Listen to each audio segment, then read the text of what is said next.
Why is culture a competitive advantage?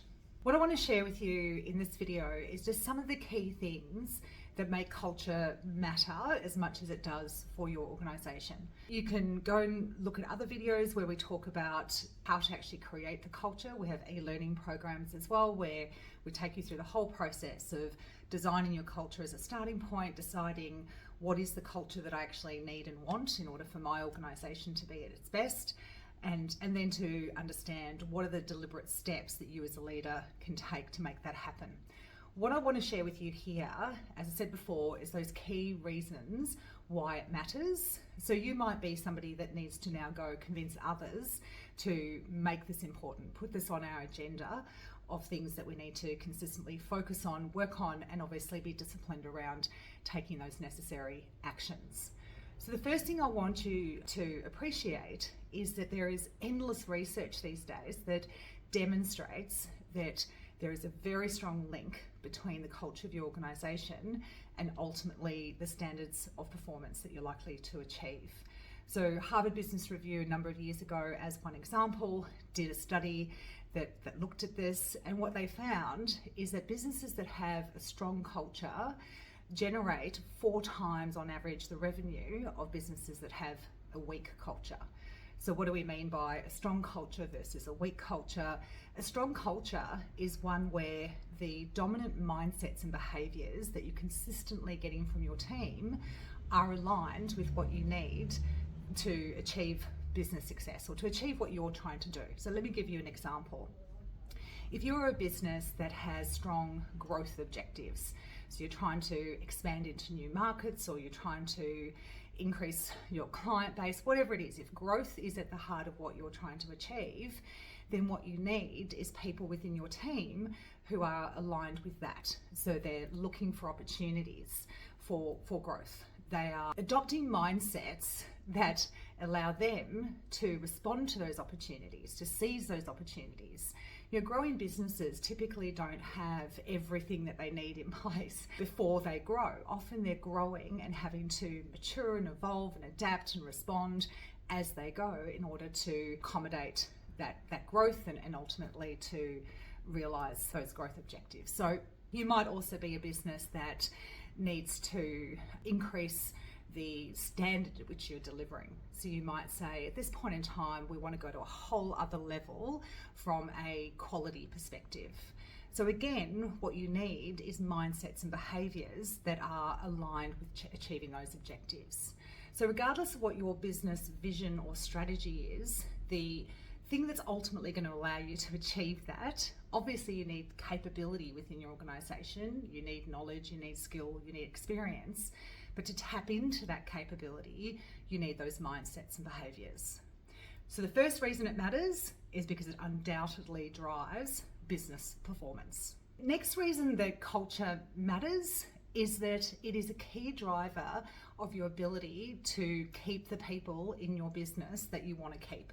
So there's a very simple reality that people will typically stay with an organisation where they enjoy the cultural environment, where the culture actually feels aligned with their own values. So this might be around obviously things like feeling valued and respected, but it may also be things like high performers want to be in a winning environment. They want to work with other people who are striving to be at their best. One of the most common reasons high performers will leave a business is because they're sick and tired of actually carrying those who are not doing their part or who are not striving. So high performers don't like hanging around with dead wood, people who can't be bothered doing their job.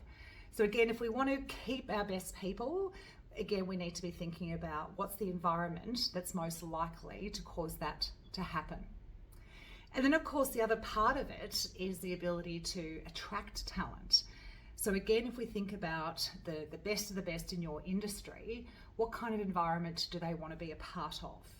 And the reality is the people who are already in your business are likely to be talking to other people in their network, in the industry, about what it's like to work for your organisation. So word of mouth is an incredibly important part of attracting that talent. your employer brand, your reputation is going to cause high performers or candidates that you want to attract to at least be willing to have a conversation with your organisation.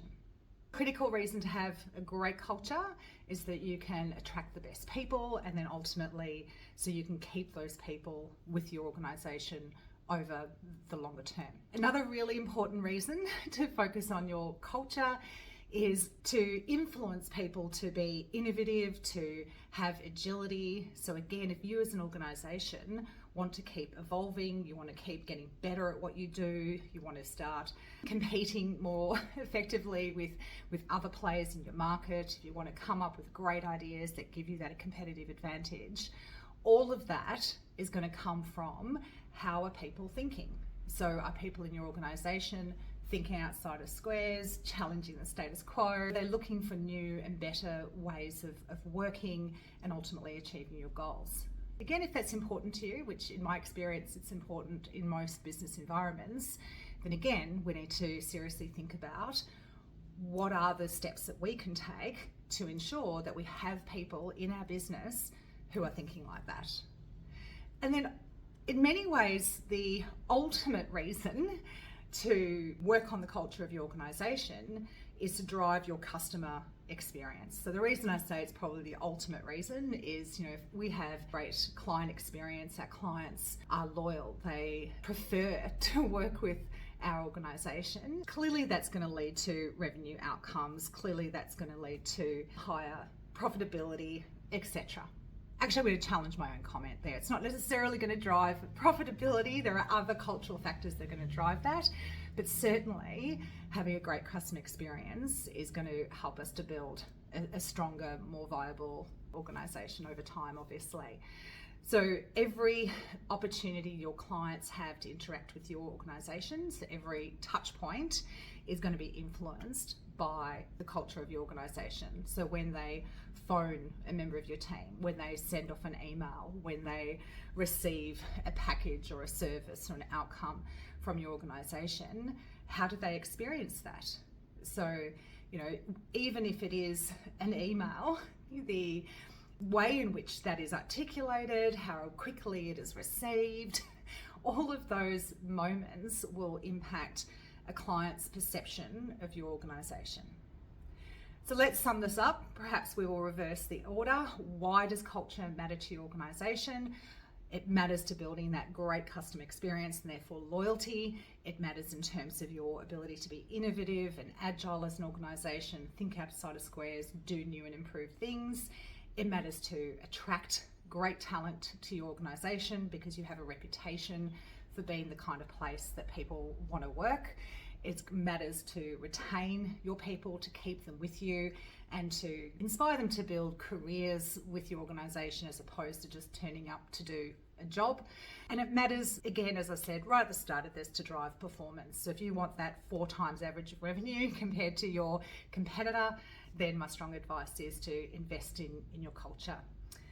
As I said earlier, if you do want to learn more about how to do this, then watch other videos here on our channel or reach out to corporatedojo.com. We have a whole series on creating culture e-learning programs that you can tap into and go on a journey to define your culture and then to deliberately drive it and make it real.